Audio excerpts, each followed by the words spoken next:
Hello, everyone, and welcome to Soul to Soul with Lisa Scholz, a video series about mediumship, psychic phenomenon, energy healing, and much, much more. My name is Lisa. I'm a professional psychic medium. I'm also an energy healer, and I am a licensed clinical social worker. Today, we are going to be talking about what it's like to be an empath in corporate America. And my guest is Leanne Holitza, who has experience in this field. So Leanne, thank you so much for coming today. Thank you. So everyone, before we get started, I just want to talk to you a little bit about who Leanne is to introduce her. So Leanne Holitza is an energy healer and entrepreneur. Her background includes a master's degree in business. Before beginning work as a healer, she worked in the corporate sector, and her work experience includes companies such as GE and IBM. She worked in corporate marketing for over 15 years until she decided to dedicate herself full-time to her healing work. Leanne's business background has given her the vision to understand and execute on all sides in starting a small business, helping her to guide thousands across the globe to help them fully realize and manifest their dreams. She offers her services to people of all ages and has helped executives, entrepreneurs, and business partners optimize their manifestation abilities and understand how to make the world work with them instead of to them. So Leanne, thank you so much for being here with me today. Thank you, Lisa. So we're going to be talking about what it's like to be an empath in corporate America, or just the corporate world. So can you tell me, how do you define what an empath is? Well, emotional sponges really is kind of, and I think Dr. Judith Orloff coined that. Actually, she wrote a book about empaths surviving, and but I really feel like that's true. That nails it. It's people who are able to kind of just feel everything that is going on around them through their physical body, and they're feeling emotions maybe that aren't theirs. They just have a little bit more sensitivity, more receptors out into what's happening around them. Yep.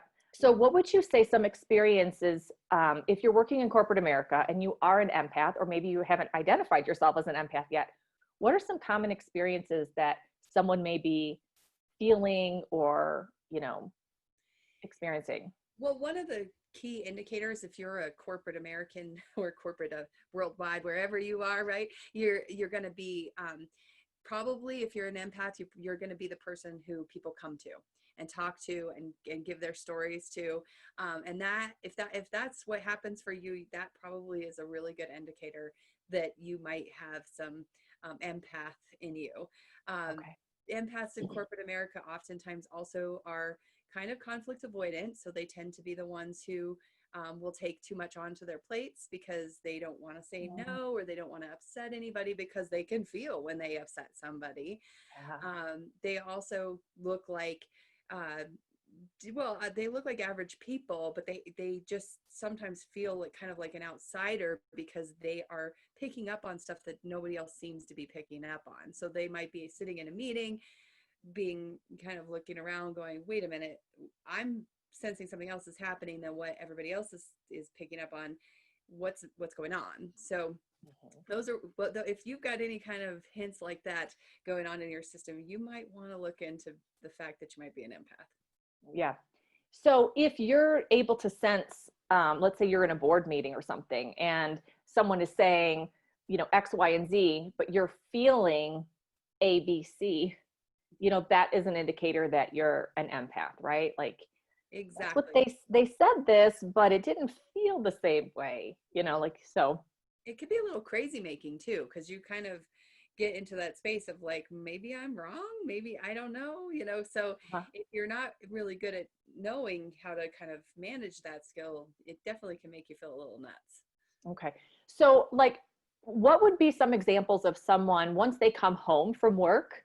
What is the experience of the empath? Like, what are some symptoms of an empath, like once they leave the work environment? How do they feel typically? Yeah, well, it kind of depends on how the empath processes really. But a lot of times the empaths will feel exhausted. They'll feel, because empaths in general, oftentimes when they're in crowds, and so, corporate obviously has crowds involved. Right. And so they can feel exhausted. They can also, a lot of times have emotions that don't feel like they connect to what's going on in their life. So maybe they come home extra agitated or nervous or anxious about something, and really it might not be relevant to their home life.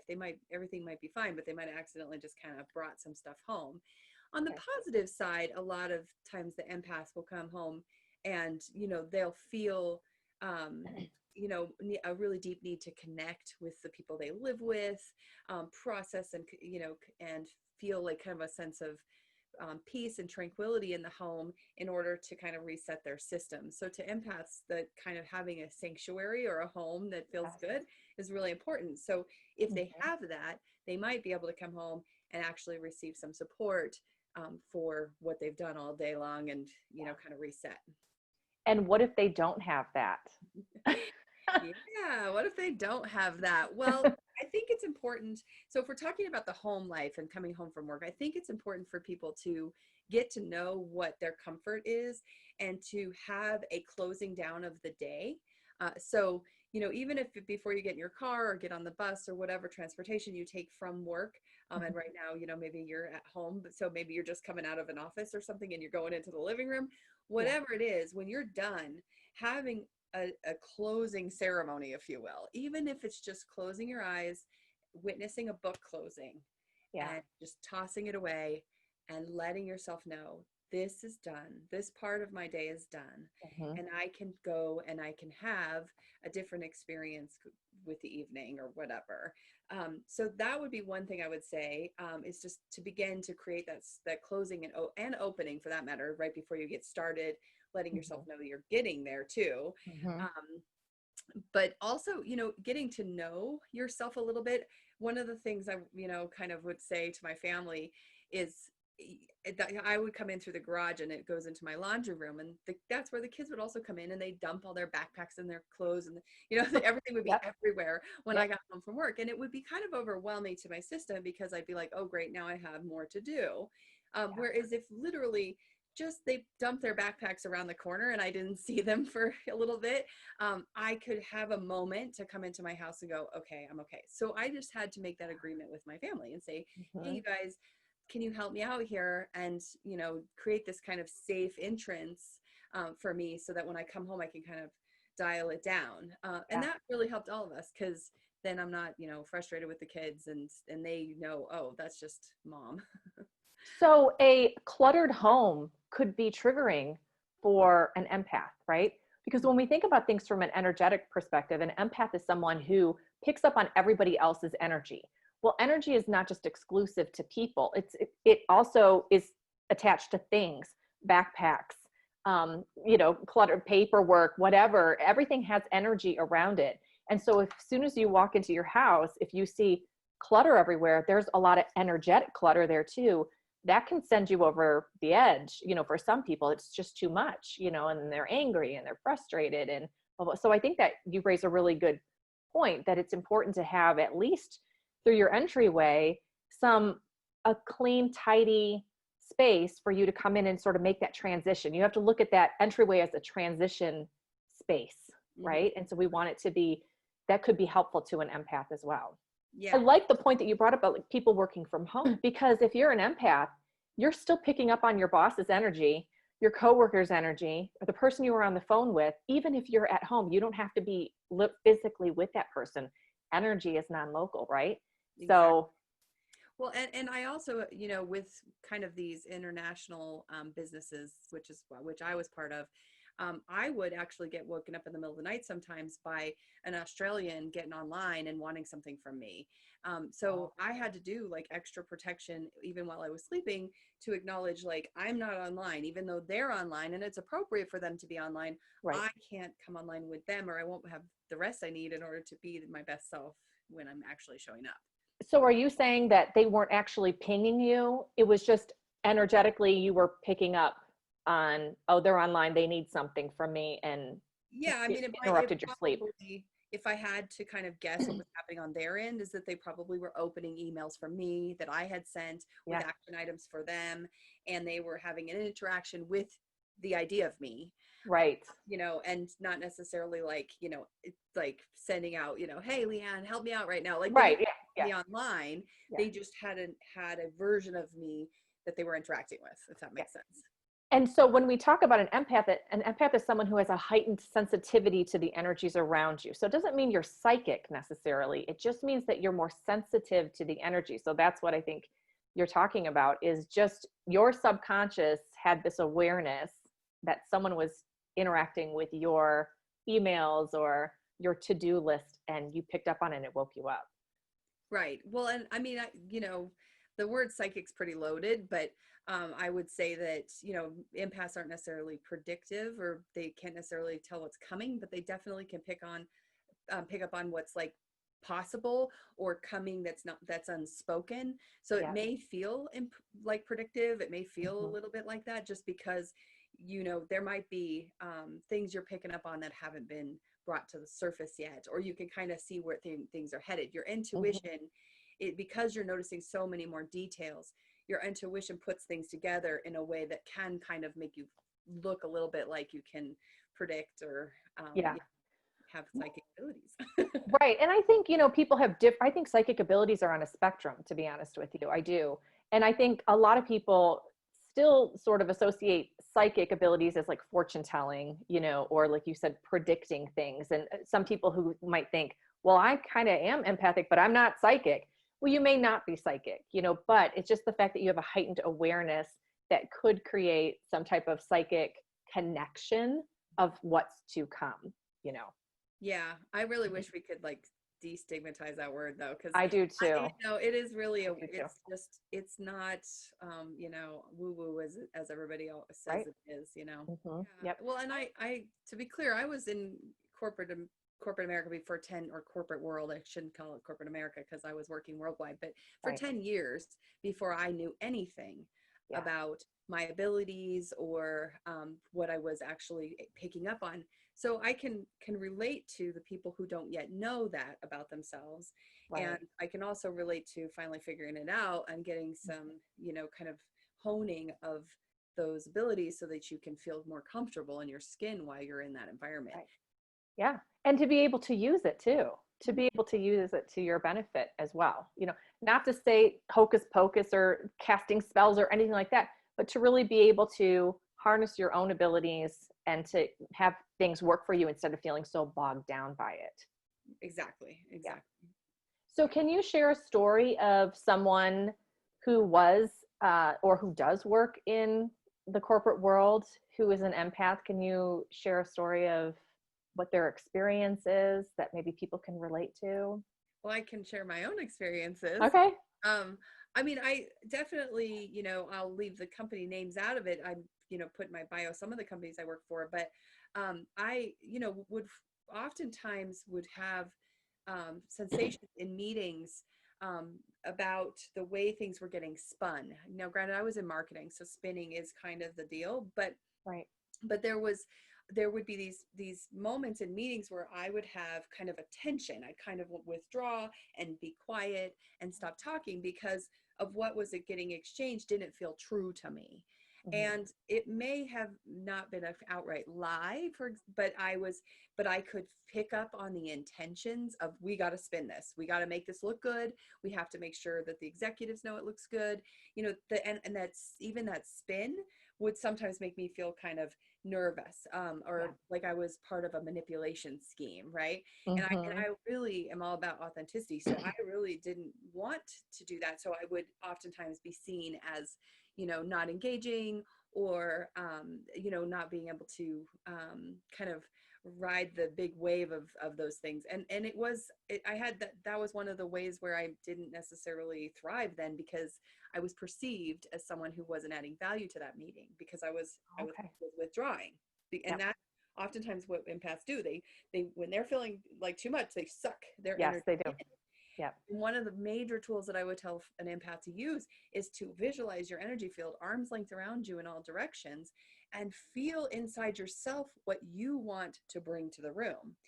So I could have, if I knew better but back then, could have put inside my system, let's tell the truth, let's be honest and open, let's create, let's definitely highlight the positives, let's definitely do that, but let's do that in a truthful way that also allows us to get support for the things that aren't working, right? So I could have emanated that in the meeting, and even just that emanation would change the frequency of the room. Yep. And it would change the way I was approaching the whole thing, right? And then I would be able to add input in that way. And it could be as simple as like one word, like maybe you just want to bring peace to the room, and then you just feel peace and you push that arm's length around you in all directions rather than shrinking. Yes. You'll be surprised And how that's, the whole technique works. I believe you. And I think that that's something that empaths do unconsciously, right? You just start to pull, it's not like you're thinking, oh, I'm going to pull my energy in. It's just, you start to just kind of go in, like, and it just kind of happens. And then everyone, regardless if they're an empath or not, can read energy. They don't realize they can read energy. But even people who are not into this world at all, they can pick up on things, nonverbal stuff. And if you're doing this, like you said, you were perceived, perception is people picking up on your energy. You didn't say anything. You didn't behave a certain way. It's just your energy went like this, and you were perceived as not participating or contributing. So Exactly. yes. So instead of like doing this, or when you start to feel this, how can I shift my energy so I can go like this in a way that's comfortable to me, that still works for this project? Exactly. Right? Exactly. And I Okay. will say, if you're working directly with customers, that skill actually really helps, because I was really good at working with customers. I didn't like sales. But in marketing, like if I was supposed to interview a customer, or I was, supposed to get a customer reference type thing, I was really good. Again, before I knew that why, my empathy skills would let somebody tell me the problems they had with the company, the things they really love, and it would really be a good flow of conversation that I'd walk away from those interactions, and my coworkers would say, how'd you get that person to talk so much about that? Yeah. Yeah. So empaths do both extremes. Empaths can make people feel very comfortable around them, because people, especially in a one-on-one situation, an empath can make you feel like you're just going to you want to open up, that they're a safe person to open up to. And in general, they really are. But when you start to get in a crowded room where there's a lot of energy, and like what you were talking about earlier, that example, when you were saying, we got to spin this, but when you started talking, I literally felt like pressure on me. I literally felt myself like, wow, that's a lot of pressure. So an empath can do this in more like crowds, right? Or in boardrooms or group meetings. But when you're one-on-one, it feels a little more open and comfortable, right? Yeah. Traditionally true. Yeah, that's what I would think so too. So as we were talking about like the pressure of like, oh my gosh, what are some ways that an empath could protect themselves at work, without saying anything out loud, without doing anything to cause, bring attention to them? But how can an empath feel more comfortable when you start to feel uncomfortable and pull in? Do you have some techniques of what people can do to make them, to shift the energy within themselves? Yeah. Well, so I mean, it is your best bet is going to be that if you set up the day at the beginning of the day, Yeah. you're going to have more of a carry through. So like, to start having a routine either right when you arrive at work or before you leave for work, where you're kind of acknowledging in yourself the intentions you have for the day. Like if today's a big day of productivity, then okay, I intend to be productive. If you are anticipating struggles, you can kind of acknowledge to yourself that those anticipations are not necessarily relevant at this moment. I'm going to let them go. I'm going to let the day show up to me rather than me put out there that something's going to happen. Really kind of updating yourself into present time and saying, here's my intention for the day. And then I said those arms length around you in all directions. I mean, that's just with your mind's eye. So closing your eyes and pushing the energy field out. I often use gold as the color to do that. But sometimes I also pick what I would call my unique color essence, which is just so I can be more of myself and not be taken over by somebody else. So just spending a minute, and you can even put your hand on your chest if you're not yet, in a room with a bunch of people. You can put your hand on your chest and just kind of imagine that spreading out. Now, if you're in the middle of something kind of threatening, where you maybe didn't expect it, or you can't just be like, hold on just a minute, let me put my hand on my chest and take a minute. You don't want to do that in a meeting. Yeah, right. Making sure your feet are on the ground, paying attention to your feet on the ground, paying attention to yourself in the chair. Check your breathing. If you're That's grounding you, right? It's yep, anchoring you down. yep. And if your breathing is, you can take regulated breaths without being very noticeable. You don't have to be, you can just slow the breathing down, which lets your nervous system know it's okay. There's also, being able to put your tongue on the roof of your mouth. That will connect some of your energy fields and help you kind of more solidify, so you're not getting pummeled by the external energy as much. Right. And then, also after the fact, if you really get triggered in corporate situations, going back over what happened for yourself and figuring out where you may have lost your ability to hold the energy would be really good. Because if you can kind of learn your triggers and you kind of work and heal those triggers, the next time those things approach you, you won't let your energy feel down, because you'll just be like, oh, there's that, right? Yeah. So, there's kind of a before that you can do, and during, and then at the end, after the fact. And I will say, if you don't know your triggers, or you keep getting into a pattern at work and you're like, why do I keep getting bosses like this? Or why do I keep getting assigned projects like that? If you can't figure it out on your own, getting someone like an intuitive healer to just take a look, and that they can help you see parts of yourself that maybe are hidden, that then once you do that, you can manage it yourself, and you can learn to work with it. Right. But sometimes it's just hidden from us because it's like a childhood wound that this boss represents or something. Well, and also, I mean, some people will go to therapy and they'll talk to a therapist. Well, a traditional therapist is not going to necessarily look at your energy. Like what's the energy you're bringing in? What's the energy of your boss or whatever? I think it's becoming a little bit more common, but traditional therapists don't do that.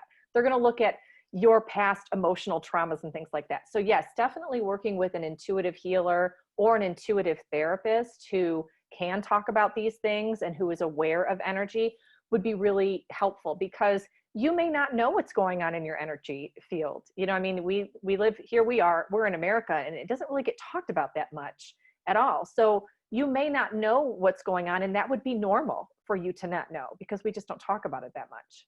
Yeah. And I want to say too, kind of adding to that, is now that I work on the other side of things, and I am the energy healer advising the executives and the business partners and things like that, I have seen huge changes from just an hour of hanging out with me to talk about how they're responding energetically to something. Yeah. And, business partners will come to me, and they, and I love this, because business partners will come to me together, and they will ask me to help them figure out like what could be in the way of their communication space, or why. And typically it's an energetic interpretation problem. And if I can help decode that, they are able to just, it's smooth sailing from there, Right. So I really have found great joy in the flip side of things, of being the person who can help these businesses flourish when they take ownership over their energy. Right. Becoming aware of it and then taking ownership of it. Right. Absolutely. Yeah. I mean, it matters, and we don't talk about it enough, Yeah. I mean, it should be taught in business school. It should be taught in schools. It should be taught in schools, because you take your energy with you wherever you go. When you're a kid, when you're a teenager, when you're, grown, your energy matters. It really, really does. It does. And we just don't talk about it enough. So I'm really happy to have you on today to start this discussion, and hopefully some people will find some help with it for sure. Yeah, well, and I will say, like, sometimes I'm brought into companies and I'm just called, a business coach or a business, if because people are kind of worried about the stigma. Yeah. And I think that's totally fine, as long you call it whatever you want, as Right. long as you are aware that that we're all balls of energy, and that's Right. what we're working on. And that, is a useful setting to, in the business world, is to influence energy and how the world works if you're working on the business side. Yep. And energy doesn't lie. Yeah. It doesn't matter. Like you can sit here and say one thing, but your energy could be saying something else, and the energy is the truth. Your energy is always speaking the truth no matter what. You can't hide it. You just can't hide it. So you were saying earlier that empaths absorb versus observing, Mm-hmm. right? So they absorb things versus observing. So empaths tend to take things personally, right? Totally. So do you have any tips for what can people do who end up feeling like the world's against them or they take everything so personally? Like, how do you even begin to work with someone who's feeling that way? Well, it depends on the person's willingness, right? Like you do have responsibility for your spiritual hygiene. That Yes, nobody else can do it for you. I mean, right. even as an energy healer, I can fluff you and make your energy feel nice and beautiful and strong, but you Yeah. can walk right out that door and undo it all with a Yep. second. Yep. So it is taking personal responsibility for what you are, allowing for yourself and understanding that everything is a choice, Yes. everything. And, so once you do that, then, and you kind of start to work with it, when you feel victimized or you feel disempowered, going to, those spaces inside yourself and giving them some room, giving them some permission, and be curious. What need is calling out right then? What am I missing for myself? Maybe you do a job where, you're a nurse and you have to stand on your feet for 12 hours and there's really high needs patients waiting and family Yep. members who are scared, and you've forgotten that you need to eat and drink and sit down once in a while, right? Right. So you may feel totally beaten down because you've neglected yourself for the day because of your profession. So Hmm. self-care is critical too, Yes. and making sure that you get to a space where you're your best cheerleader, you're your best supporter, because when we are looking for external validation and we literally have the big question mark on us and we are rejecting ourselves, am I good enough? Then the people naturally around us are going to say no, because if you're rejecting yourself, then you must be reject worthy, because I'm not Right. gonna, Yep. That's the energy you're putting out. yeah. You're putting out that frequency. Yeah. Mhm. So, and I also talk about like the difference between, assertiveness and aggressive or passive too, which is, the example I like to use is if I say to you, I'm going to the bathroom, you can't stop me. People would be like, whoa, go to the bathroom, lady, what is your problem, right? And if Right. I, same token, if I go, can I go to the bathroom? Is that okay? Like, that's also another way where people will be like, yeah. But if I'm like, excuse me, just a minute, I got to run to the restroom. I'm taking personal responsibility for myself. I'm Hmm. taking responsibility for my needs, and I am saying what I need. I'm not asking permission. Right. I'm just announcing that, because there might be an exchange going on and it might get interrupted. Yep. And when I take ownership over it, the people around me tend to just be like, sure, All right. right, They don't even think anything of it. When right, you have that type of direct, communication, excuse me for a minute, I'm just going to use the restroom, is very different than, can I go to the yeah, bathroom? Is that right. okay? Yeah, it's a different energy. It's a different energy. And people will respond to your energy accordingly. Well, and that's true in job interviews. That's Yep. true in when you're getting reviews. People, empaths are really, they struggle with reviews a lot of times because they are absorbed, help them, and it doesn't feel constructive, right? So if you're Right. about to go into a review for yourself, or if you have to give it, that's the worst part for empaths, um, is is um is to kind of like know that there is two perspectives in the room. You can listen, you can stay curious, you can take notes if you want, but Hmm. it doesn't mean it's 100% true and overriding you. Right. Right. Yep. Yep. And I think that's a very good point. You have to remember that that's just that one person's perception of you. It's not the whole world's perception of you either. And I think empaths can begin to snowball some things. Oh, my boss thinks this of me. Everyone must think that. Well, not necessarily. Not necessarily. But also, yeah, definitely being curious. Like, well, then what can I do to change? Or how did that happen? But I think also another important thing to remember is that we all perceive the world through our own filter, Yes. through our own filter of our own history. So you may have a boss who's had a real traumatic background or whatever and sees things a certain way, or a different culture even. So that's a whole nother thing. So we always have to, it's really important, especially for empaths, to keep perspective, keep that objective perspective as well. Yeah, well, and the cultural thing is real, especially for anybody who's working in, across worldwide. There's upbringings and Yes. day-to-day stuff that is happening for those people that is not happening for you.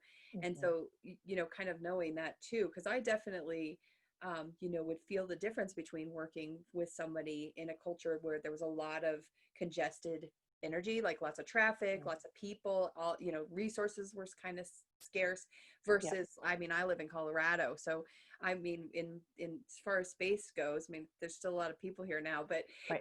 there's more space, and so I wouldn't have that same spatial pressure, but I would sense it, and I would get into these places where I'd be like, oh, I'm having lack of resources. We have to fight for resources, and Yeah. that was not me. That was Not the you. other person. Yep. Yep. I think that's an important thing to distinguish too for empaths is what is your stuff and what is someone else's stuff. Yeah. And I don't know if you have a suggestion, but one of the things I've always done is I'll just kind of center myself, take a breath, and just say in my mind, not out loud because people would freak out, but I would just say to myself, any energy that is not mine, I take it down push it down into the earth to be transformed. So Mhm. you can even imagine like a magnet coming in front of you, taking everybody else's energy that's on you and just kind of like it's all going to that magnet and just scan your whole body with it and have it go down to the ground. And you should feel a shift after that and you should feel better. Do you have a specific technique Well, that I pretty much the same thing, just asking the question, is this mine? And if right? it's not, just I sometimes I'll do like a bouquet of magnets, like golden magnets outside my energy field, and just call out all that's not mine and toss it up, Yep. blow it up like like a firework. Yep. Um, but I also, want to say that a lot of times empaths, because of being an empath, they end up in professions where they are the like problem solver. The Yeah. people they have to listen to people's problems. Yeah. So, and it is kind of their job to take on those problems. So I would say for those people, imagining your arm's length around you, and right outside that is an energetic trash can. And all the problems can get dumped into that trash can, and you'll take the trash out in a minute. You're just not wearing it. It's not all over Yeah. you. Yeah. Yeah. So it's still, it can be, because I know some empaths will say, listening to this, well, great, I can't, but my job, blah blah blah, right? Yeah. Hmm. But if you imagine that trash can, the problems can still come at you, Hmm. but you can just have them just outside your field. You'll be Right. so much more productive. Yeah, it's so true. You will feel different. This is how you know it's real because you will feel different when you put it in that trash can or let the magnet take it. You seriously will feel a bit different. Um, and I think you bring up an interesting point too. A lot of empaths are attracted to the healing field as well, which people are coming to you to talk about their problems or their issues, or you're in nursing, you're a doctor, so here we are talking about the corporate world, but this definitely also pertains to healthcare and mental health, all of it. Well, and in the United States, let's not kid ourselves, it is a corporation. The hospitals are Yes, corporate that's true. too. That's true. So they're Yep. working for corporates, and they have Yep. corporate directives that they have to do while they do the job. And Yep. I think but other professions that I often see empaths in that would be considered corporate are things like customer service, or the repair people, so the people who are sent out to try and fix something that's not working.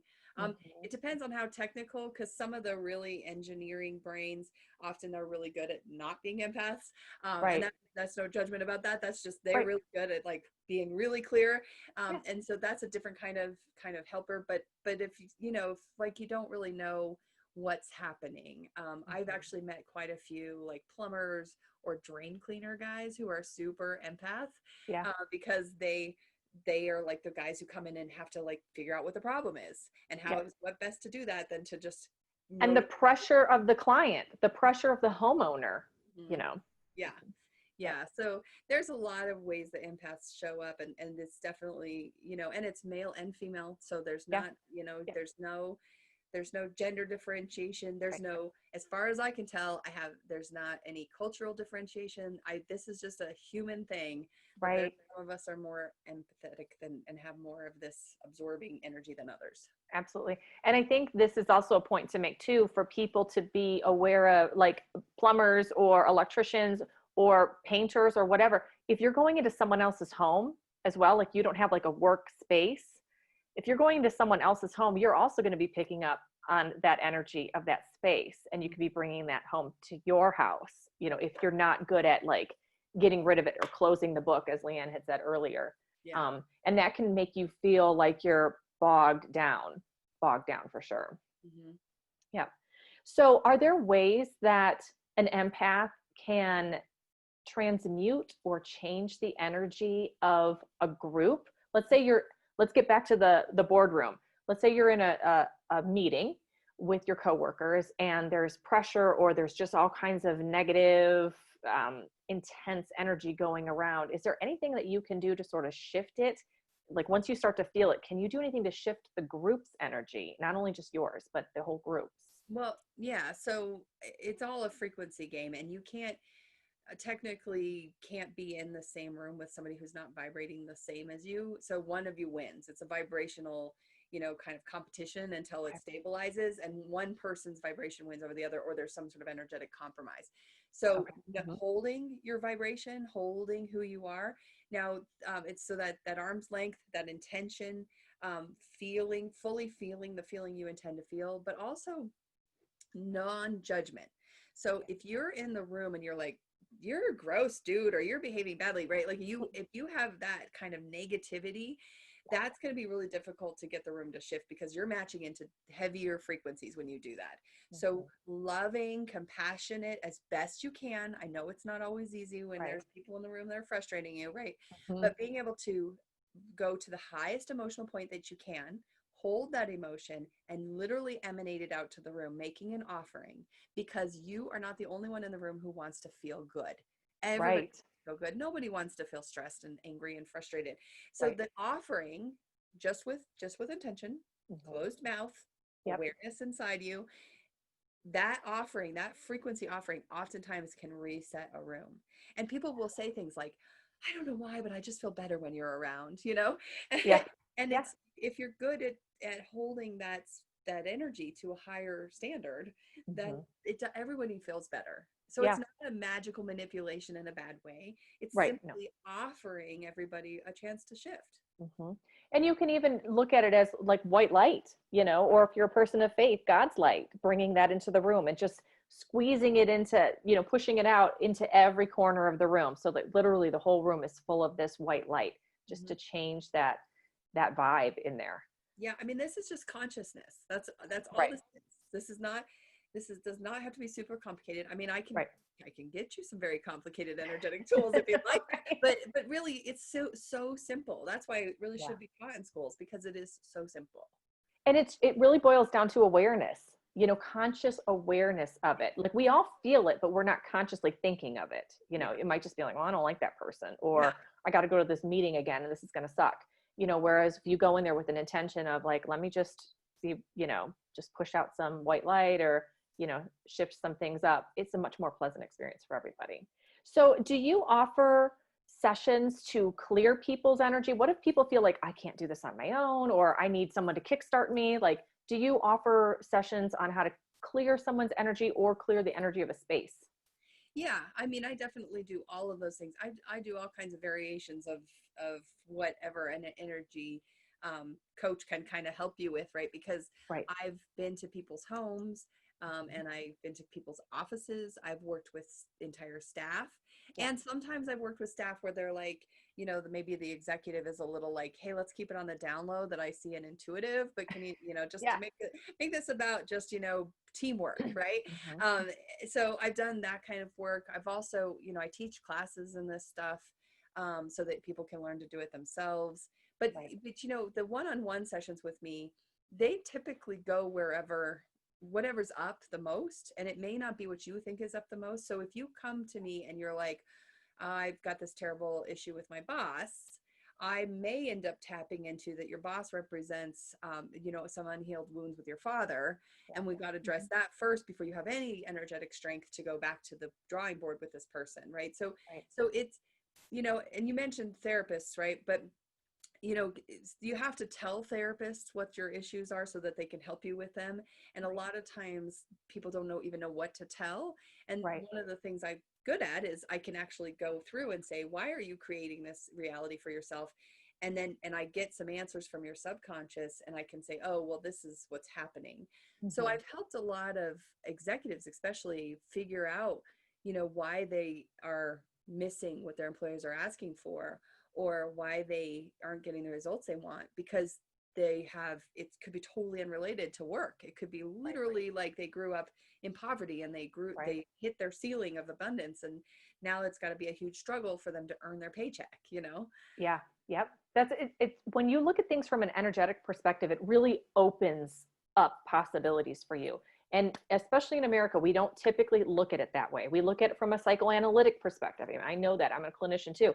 But when you start to look at it from, you're going to hit a glass ceiling in your clinical work. If you work with a therapist, it's like hitting a glass ceiling, a traditional therapist, I should say. Where that's when you need to be starting to look at and exploring, what is my energy? Like, how did the experiences of my past influence and impact my energetic field, and how is that playing out in my life today? Mhm. So that's the time to see a therapist who's an intuitive like myself, or like you, who does this type of healing work, to really explore those types of things and make those shifts happen for people. Yeah, well, and I want to say too, the world is changing in very big ways, very quickly, Yeah. and intuition is going to be critical. That we're overwhelmed with information. We can get Yeah. more and more information, but we can't do that anymore without engaging our intuition. So I truly believe this intuition part is going to be the job skill that everybody's going to need in order to navigate these crazy waters. Yep. Absolutely. Absolutely. So how do people get in touch with you if they're thinking of having a session or consulting with you? What are some ways for them to get in touch with you? Yeah, so I have, a website, insightfulinspirations.com. I work out of the healing studio in Broomfield, Colorado. Mm-hmm. And I have an office manager that you can email at appointments@insightfulinspirations.org. So there's lots of ways you can reach out to me. If you get to my website and you see, well, I don't really see what I'm asking for, contact me, because I'm super flexible about how I work with people. It's based on what they need. Mm-hmm. And I mean, you never know until Right. sometimes either. Like sometimes you get into a space where you have an hour session and you're like, whoa, I need to do this I need to do this a couple times, before I get through this or whatever. So Yep.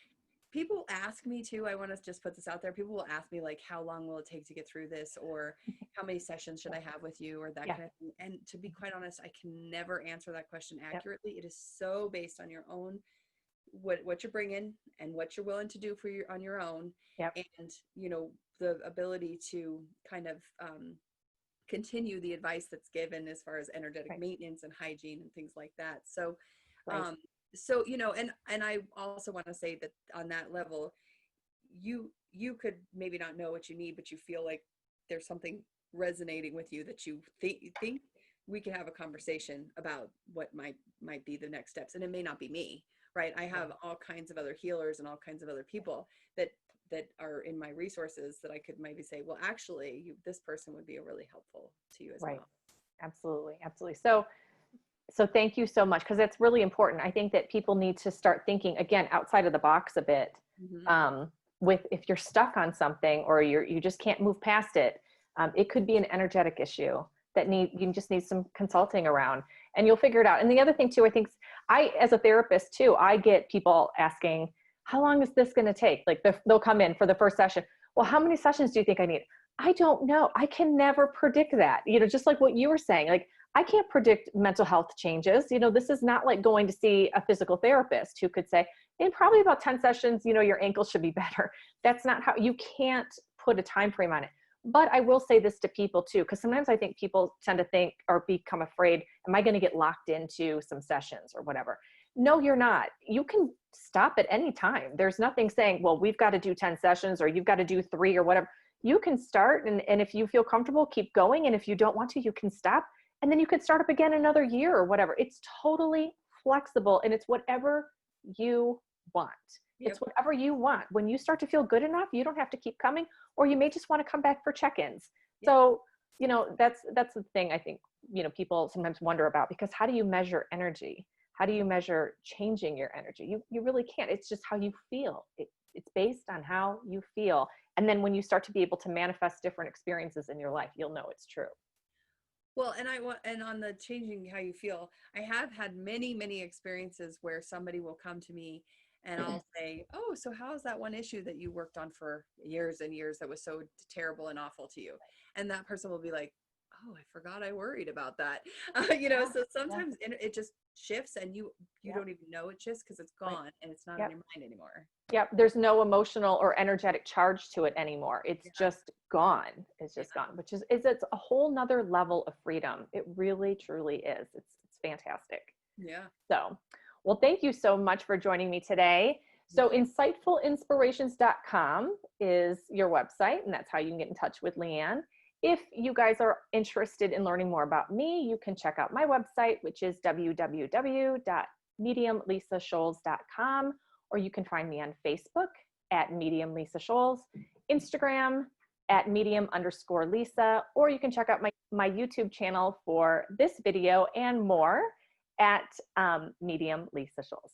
So thank you everyone for tuning in today, and big thanks to you, Leanne.